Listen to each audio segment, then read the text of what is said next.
Hello mga kabuhok, mayroon na tayong buong fried chicken mga kabuhok. Ito'y matagal ko nang inaasam-asam na makatikim nitong atong fried chicken na to, yung dating nag-viral na aton fried chicken mga kabuhok. Ngayon nandito na sa aking harapan, matitikman ko na talaga. At kung gusto nyong malaman mga kabuhok kung saan ko ito nabili, dito lang sa 66 Malaya Street, Malanday, Marikina City.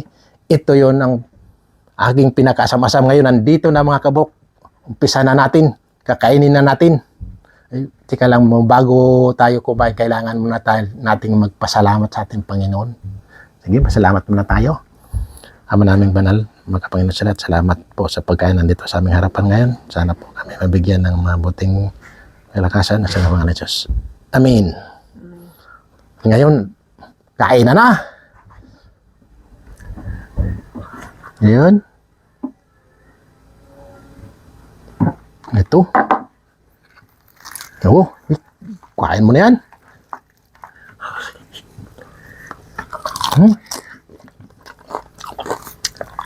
Ang sarap. Talaga, totoo talagang sinabi nila. Ang sarap talaga ng aton fried chicken, no?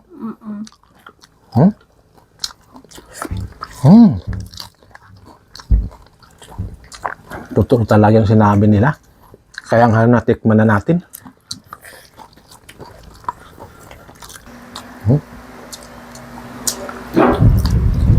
Sarap talaga.